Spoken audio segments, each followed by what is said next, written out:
골든라이프 아카데미 생활법률 9회차. 오늘은 민사 경제적 위기에 대해서 알아보도록 하겠습니다. 자, 우리 삶을 살아가다 보면 다양한 위기들이 오죠. 사람과 관계에서의 문제가 오기도 하고, 또 범죄의 피해자가 되기도, 또는 가해자가 되었다는 의심을 받기도 하고요.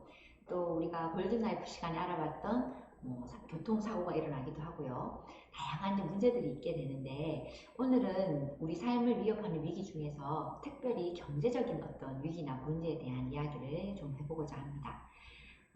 삼형제를 키우고 계시는 한 어머니께서 아이들을 키우면서 남편과 함께 정말 성실하게 살아오셨거든요. 그런데 이제 살다 보니 남의 집을 빌리고 남의 땅을 빌려서 일하는 것으로는 삼형제를 키우기가 힘들어서 큰 결심을 합니다. 그래서 농협에 대출을 내서 땅을 사고요. 그 땅에 이제 농사를 짓게 되고요. 농사를 짓다 보니 농기계가 있어야 좀 더 효율적이고 또 산출을 많이 낼 수 있어서 또 대출을 내서 농기계를 사고 정말 열심히 일을 했습니다. 그래서 땅과 농기계에 이제 구입 대금을 마련하기 위해서 대출을 한 이제 대출이 땅과 기계에 이제 근저당이 설정되어 있는 상황이었고요. 열심히 그것을 이제 줄이기 위해서 일을 하고 있는 중이었는데 갑자기 성실하고 최선을 다해서 가정을 부양하던 남편이 사망하는 사고가 일어나게 됩니다.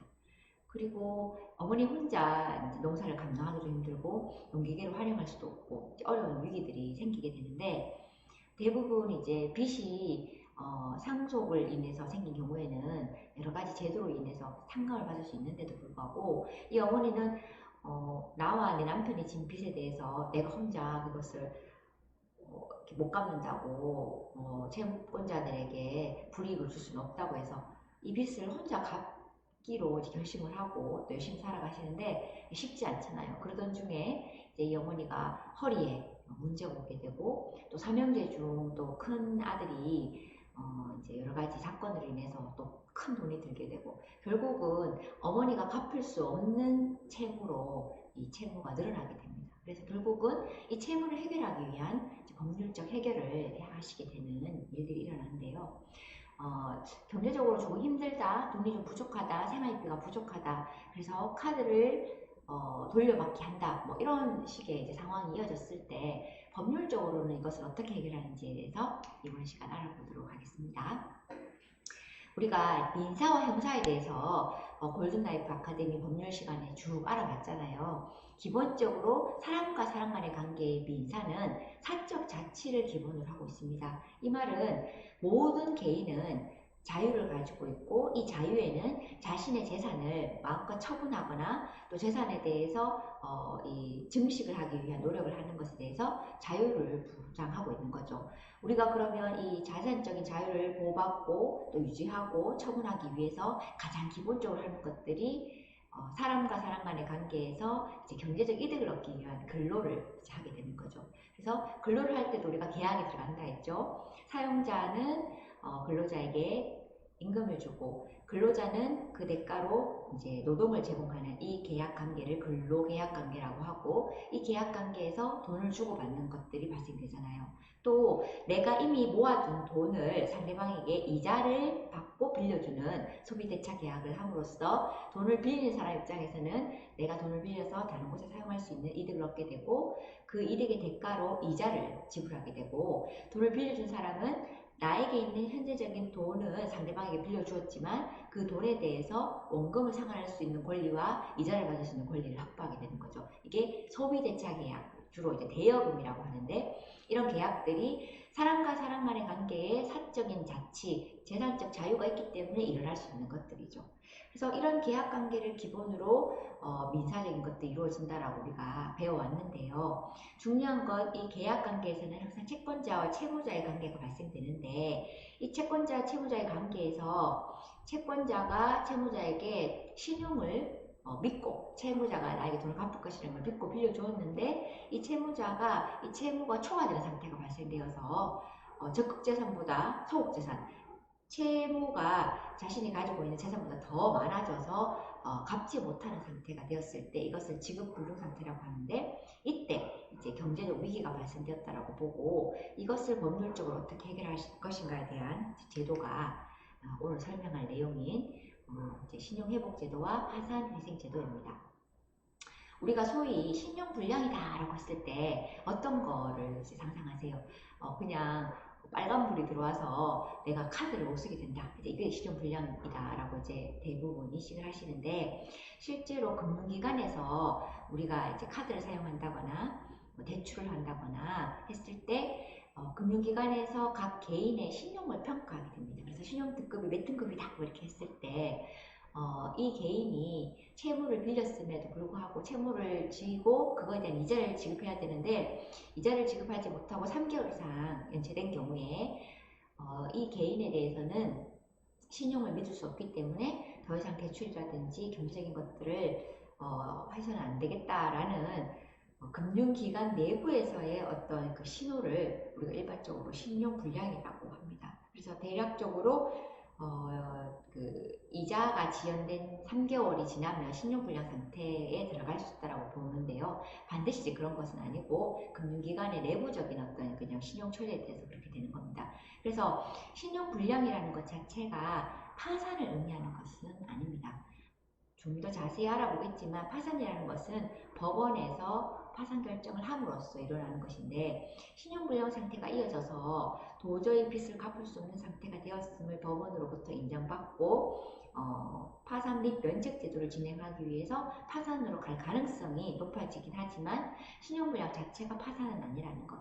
자, 그러면 내가 이자를 갚을 수 없고 채무가 연체되고 있고 또 도저히 내 재산을 다 환원해서라도 빚을 갚을 수 없는 상황에서 어떻게 이 신용 회복의 문제를 해결할 것인가, 경제적 위기를 해결할 것인가에 대해서 현재 우리나라에서는 신용회복위원회라든지 자산관리공사에서 신용회복 제도를 운영하고 있습니다.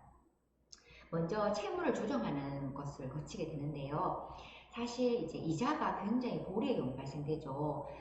일반적으로 1급 요건, 2급 요건에 우리가 아는 은행에서 빌리기도 하지만 이제 사채업자를 통해서 빌리기도 하고요. 조금 생소한 그 제3금융권을 통해서 대출을 하게 되는데, 이때 이자가 굉장히 높은 경우가 있어요. 그래서 원금에 비해서 이자가 굉장히 높은 경우가 있는데, 이게 이제 시간이 많이 지나서 신용불량 상태가 오래된 경우에는 사실 원금보다 이자가 더 많은 경우도 있게 되거든요. 그래서 이제 기본적으로 신용회복위원회에서 하는 신용제도, 개인 워크아웃 제도에서는 이제 이자를 빼고 원금을 상환하는 식으로 진행하게 되는데, 이 원금을 일부 조정을 해서 이제 원금을 조금 몇 퍼센트 정도로 줄이는 경우가 발생됩니다. 이때 기초수급자라든지 여러 가지 장애가 있다든지 상황에 따라서 채무 조정 비율이 달라지게 됩니다. 그래서 내가 전체 신용 회복해야 되는 그 대출 금액 중에서 얼마를 상환할 건지에 대한 채무를 정하고, 이것에 대해서 3년 또 내지 5년을 이제 매달 분할해서 상환하는 식으로 했을 때 이것을 다 갚게 되면은 신용 회복이 되어서 신용불량 상태가 아닌 상태로 가게 되기도 합니다. 이것은 사실 채무를 다 갚는다라는 개념이기 때문에 신용에 어떤 특별한 문제가 생기지 않고 파산하고는 전혀 다른 제도입니다.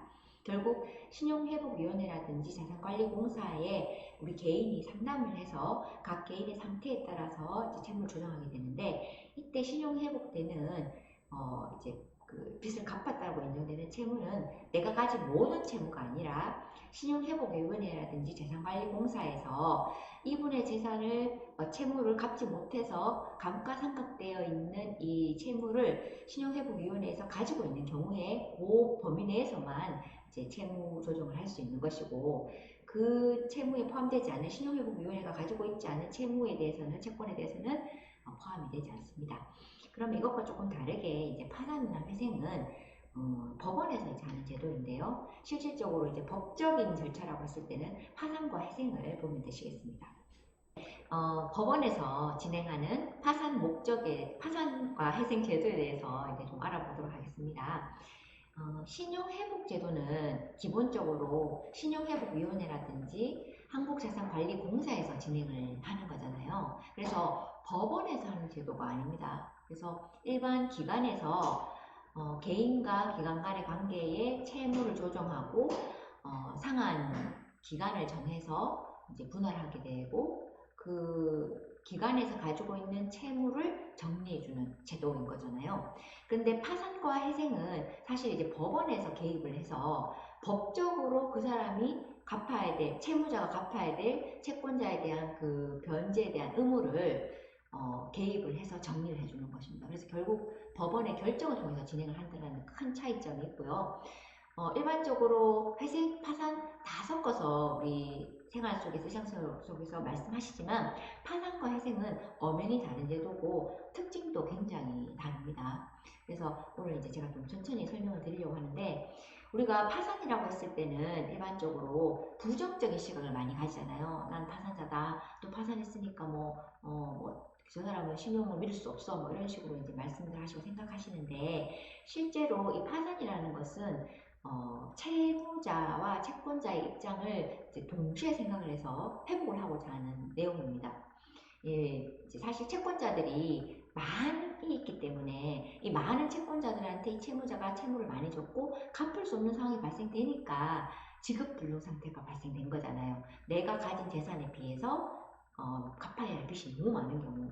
그럼 이런 경우에 채권자들이 동시다발적으로 채무자에게 돈 달라고 막 요구를 한들 받아갈 수도 없고 또 어떤 채권자가 이 채무자의 유일한 재산을 다 가져가 버리면 다른 채권자들은 한 푼도 못 받고 돈을 이제 자신의 채권을 행사할 수 없는 상황이 돼버리니까 억울하잖아요. 그래서 기본적으로 이제 파산이라고 하는 것은 모든 재산을 채무자가 변제할 수 없을 때 이 채무 정리를 위해서 이제 파산을 하게 되는 것이고 파산 이후에 이분의 재산을 채권자들에게 나눠주고 난 다음에 그리고 남은 빚에 대해서 면책을 하는 과정입니다. 그래서 우리가 일반적으로 파산했을 때는 파산 및 면책 이 두 개의 결정이 법원으로부터 나와야지만 소기의 목적을 달성할 수 있게 됩니다. 그래서 이러한 절차를 통해서 모든 채권자들은 평등하게 자신의 채권을 이제 변제받을 수 있도록 보장받게 되고요. 또 이제 채무자는 면책을 통해서 남아있는 채무에 대해서는 면책 책임을 갖게 되고 이후에 이제 경제적으로 재기 갱생할 수 있도록 기회를 받게 됩니다.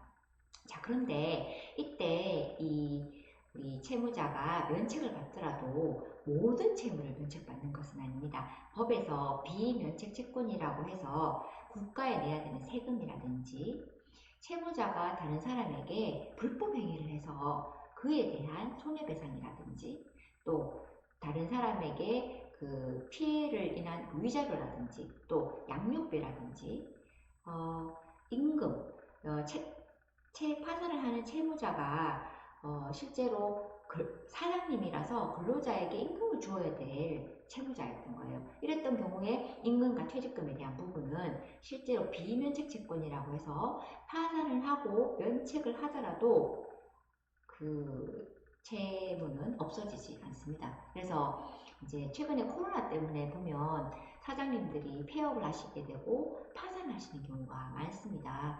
그래서 이렇게 폐업을 하시는 과정에서 집기라든지 자기 사무실 보증금이라든지 또 다양한 이제 그 사업을 하는 과정에 발생되었던 그런 물품 회수해야 되는 채권들을 이제 정리를 해서 채무자들에게 변제를 하게 되는데 이 변제를 하고 이제 그래도 못 갚는 빚에 대해서 변제를 한다 했잖아요. 근데 이 변제하는 과정에서 실제 이분 사업장에서 일하고 계시던 근로자들이 채권자 입장으로 많이 들어와 계시는 경우 봅니다.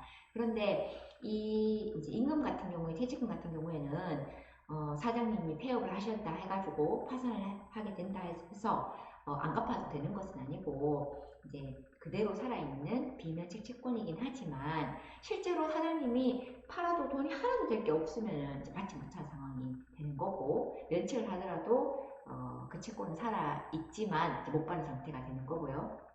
또 이제 사장님이 재산을 정리해가지고 갚는 과정에서 일부 이제 갚아야 될 돈이 있다면 이 돈을 갚아야 될 순서가 있는데 이 순서에 이제 제일 우선순위가 이것을 절차를 진행하는 비용이겠지만 이제 그거 말고 최우선순위가 임금이라든지 세금이라는 거. 그래서 일단 이제 법적으로 이 파산 제도라는 것이 채무자 입장만 배려해서 만든 것이 아니라 채무자와 채권자의 모든 입장을 배려하는 기준의 일정 이해관계 속에 이제 규정이 되어 있다는 것을 이제 말씀드립니다.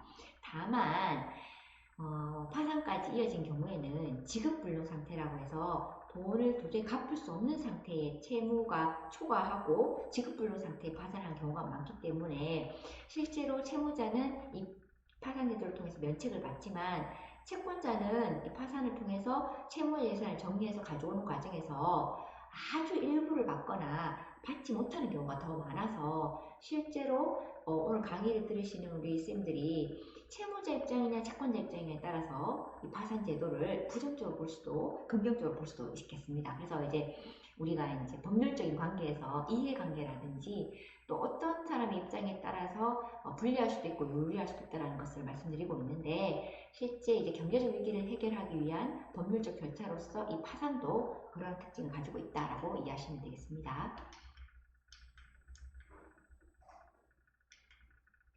예. 이 절차를 진행하는 과정에 실제로 이제 파산의 원인은 굉장히 다양합니다. 성실하게 살아왔지만 뜻하지 않게 채무 초과에 빠진 채무자에게 기회를 주는 제도인데 실제로 사고가 나거나 또 그 코로나 같은 이런 경제적 사회적 위기가 발생되거나 또 사기를 당하거나 가끔은 내가 누구의 보증을 서주게 되는데 주 채무자인 이제 주 채무자가 도저히 빚을 못 갚아서 파산하게 되면 주 채무자는 파산을 하고 면책을 받아서 빚을 안 갚아도 되는데 이 주 채무자의 채무를 보증하는 연대보증인 입장에서는 자신이 연대보증인으로서 이 채무를 갚아야 되는 이제 상황이 생기죠. 억울하긴 한데 그래서 이런 상황의 경우에 이제 줄도산이라고 해서 주 채무자가 파산하게 되면 또 연대보증인도 파산하게 되는 그런 상황도 발생되게 됩니다. 그래서 파산의 경우는 다양한 경우가 있게 되는데 실제로 채권자의 채무자의 입장이 상반되는 상황이 있을 수 있다. 그래서 오늘 강의를 들으시는 분이 내가 지급불능 상태에 파산하지 않더라도 내가 돈을 받아야 될 사람이 파산할 수도 있고 또 내가 돈을 주어야 될 사람이 파산할 수도 있는 우리 주변의 다양한 상황의 이해관계에 노출될 수 있다라고 이해를 하시면 되겠습니다. 파산도 마찬가지고 회생도 마찬가지인데 이 사람이 회생을 할 것인지 파산을 할 것인지를 법원에서 판단하고 조사하는 과정에서 파산 경우에는 파산관제인을, 회생의 경우에는 회생위원을 선임을 하게 되어서 조사를 하게 되는데 실제로 파산을 하거나 회생을 하게 되면은 특히 파산의 경우에는 원래 채무자의 재산이 실제 채무자의 재산이 아니라 파산관제인의 재산으로 이 재산이 이제 이동이 되어서 정리를 하는 과정을 거치기 때문에 채권자, 채무자의 이해관계를 파산관제인에게 알림으로써 나의 억울한 상황을 조금 도움을 받을 수 있게 됩니다. 그 이제 계속 말씀드리고 있는 사례에 그 사업자가 폐업을 해서 파산하게 된 경우에 사업자에게 임금을 받아야 될 근로자가 채권자로서 이제 근로채권자임을 파산관제인에게 알리면 이제 그 채무자의 재산을 정리하는 과정에서 우선순위로 임금을 받을 수 있도록 그 절차에 보장이 되어 있습니다. 조금 비슷하지만 회생제도는 파산이랑은 좀 다른데 이 회생은 기본적인 급여라든지 영업소득으로 인해서 일정한 수입이 있는 분인데 빚이 너무 많아서 수입은 있지만 이 빚을 다 갚고 생활을 못하게 된 경우에 변제 계획서를 법원에 내서 판사님이 이를 허락해주면 이 변제 계획서는 내가 받은 월급 중에 기본적 생계를 위한 돈을 빼고 남은 돈을 이제 갚게 되는 거죠. 그런데 실제로 이 남은 돈을 갚더라도 채무가 워낙 많기 때문에 1분밖에 갚지 못하더라도 3년에서 5년 법원에서 허락한 변제 계획대로 변제를 성실하게 했다면 남은 채무에 대해서 면책을 하도록 하는 것입니다. 자, 이것은 회생제도는 파산과 다르게 빚을 갚는다라는 개념이 있기 때문에 파산으로 인한 불이익은 전혀 없습니다. 다만 채무자가 이러이러한 내용으로 변제 계획을 판사님께 이제 허락을 받아야 된다는 부분이 있게 되고 실제로 전체 채무의 일정 금액 정도는 갚아야 되는 이제 부담이 있게 됩니다. 우리 이제 오늘 가족 관계 전에 이제 그 경제적 관계에 대한 억울함, 경제적인 어떤 문제에 대한 그 위기에 대해서 살펴보았는데 실제로 이 경제적 위기가 또 가족 간의 위기로 이어지는 경우가 많죠. 어떤 그 사장님 경우에는 사업은 자기가 하면서 명의를 사모님 앞으로 다 빌려가지고 본인 앞으로는 채무가 없고 사모님 앞으로 채무가 엄청나게 많이 형성되어 있는 상황에서 이제 이혼을 하는 경우 사모님이 오롯이 이제 빚을 책임져야 되는 경우 발생돼서 또 뭐 파산하시기도 하고 막 이렇게 하시는데, 실제로 이제 그 부부라는 이유로 또 가족이라는 이유로 알지 못하는 사이에 대출을 내기도 하고 집에 근저당 설정을 하기도 해서 경제적인 위기가 가족관계의 위기로 넘어가는 경우가 있습니다. 이런 경우에는 사실 이제 가족관계를 해소하는 과정에서 재산 분할이라는 것을 통해서 정리를 하게 되는데, 다음 시간에는 가족관계에서 생기는 문제 중 특히 부부를 법률적으로 어떻게 보고 있고 이 부부의 관계를 해소하기 위한 절차를 알아보도록 하겠습니다. 감사합니다.